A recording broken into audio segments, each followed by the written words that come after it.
வணக்கம். தமிழ்நாட்டோட தலை எழுத்தையே மாத்த போற அந்த முக்கியமான நாள் ரொம்ப பக்கத்துல வந்துருச்சு.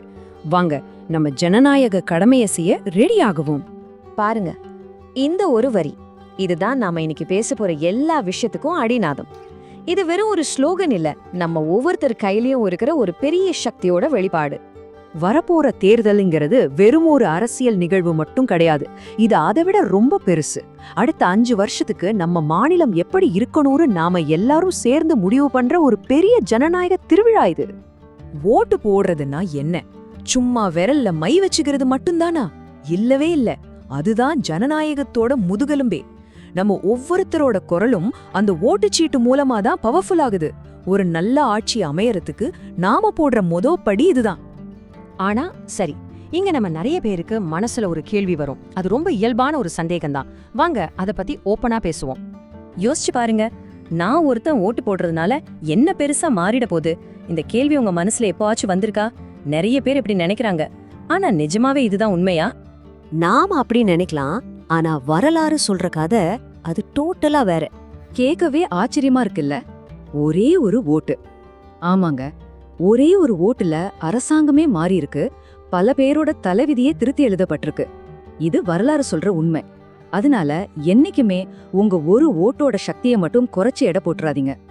சோ இங்கதான் நம்ம ஒரு முக்கியமான விஷயத்துக்கு வரோம். உங்க ஓட்டுங்கிறது வெறும் நீங்க செய்யற ஒரு சாய்ஸ் இல்ல, அது ஒரு கூர்மையான ஆயுதம். ஆமா, நீங்க பார்க்க விரும்புற மாற்றத்தை உண்டாக்க உங்க கையில இருக்கிற மிக சக்தி வாய்ந்த ஒரு கருவி. சரி, இந்த ஆயுதத்தை நாம எப்படி சரியா பயன்படுத்துறது? நம்ம ஒரே ஒரு நாள் எடுக்கிற ஒரு சின்ன முடிவு நம்மளோட அடுத்த 5 வருஷத்தை, அதாவது கிட்டத்தட்ட 1825 நாட்களை எப்படியெல்லாம் மாத்த போகுதுன்னு இப்ப பார்க்கலாம். யோசிச்சு பாருங்க, நீங்க போடுற ஒவ்வொரு ஓட்டும் உங்க குழந்தைங்களோட படிப்பு, உங்க குடும்பத்தோட ஆஸ்பத்திரி செலவு, உங்களுக்கு கிடைக்க போற வேலை வாய்ப்பு, நம்ம வீட்டு பொண்ணுங்களோட பாதுகாப்பு, நம்ம ஊர் ரோடு, ஏன் நாம சுவாசிக்கிற காத்தோட தரம் வரைக்கும் எல்லாத்தையுமே நேரடியா முடிவு பண்ணுது. அதனால இத நல்ல ஞாபகம் வச்சுக்கோங்க. அன்னைக்கு நீங்க வாக்குச்சாவடியில செலவு பண்ற சில நிமிஷங்கள் இருக்குல்ல, அது உங்க அடுத்த 5 வருஷ வாழ்க்கைக்கு நீங்க பண்ற ஒரு முக்கியமான இன்வெஸ்ட்மெண்ட். ஓட்டு போடுறது நம்ம உரிமைன்னு எல்லாருக்கும் தெரியும். ஆனா அதையும் தாண்டி அது ஒரு பெரிய பொறுப்புங்க. குறிப்பா நம்ம இளைஞர்கள் இத கண்டிப்பா புரிஞ்சுக்கணும். ஏன்னா இன்னைக்கு நம்ம நாட்டோட முதுகெலும்பே இளைஞர்கள் தான். சும்மா சோஷியல் மீடியால ஸ்டேட்டஸ் போடுறதோட நம்ம கடமை முடிஞ்சிடுறதில்ல. வாக்குச்சாவடிக்கு போய் நம்ம ஓட்ட பதிவு பண்றதுதான் உண்மையான தேசப்பற்று. இந்த ஒப்பீடு ரொம்ப முக்கியம். யோசிங்க, யாரோ கொடுக்கிற சின்ன சின்ன சலுகைகளுக்காக நம்மளோட 5 வருஷ எதிர்காலத்தையே இழக்க போறோமா, இல்ல நம்ம அறிவையும் மனசாட்சியும் நம்பி ஒரு நல்ல தலைவரை தேர்ந்தெடுக்க போறோமா? இந்த சாய்ஸ் நம்ம கையில தான் இருக்கு. ஆக ஓட்டு போடுறது நம்ம உரிமையா மட்டும் இல்லாம நம்மளோட முதல் கடமையாவும் இருக்கு.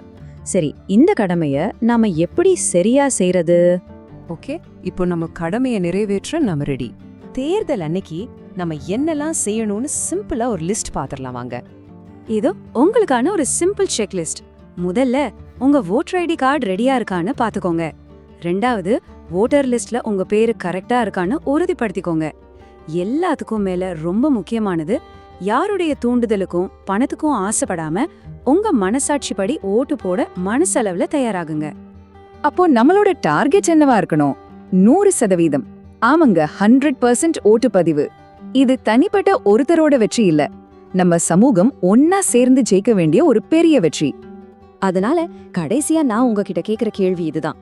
அன்னைக்கு வெயில் அடிக்குது, வேலை இருக்குன்னு எந்த காரணமும் சொல்லாம நம்ம கடமையை செய்ய, நாளைய தமிழ்நாட்டோட தலையெழுத்தை தீர்மானிக்க நீங்க தயாரா? உங்க ஒரு ஓட்டு ஒரு புது சரித்திரத்தை எழுதட்டும். மறக்காம ஓட்டு போடுங்க.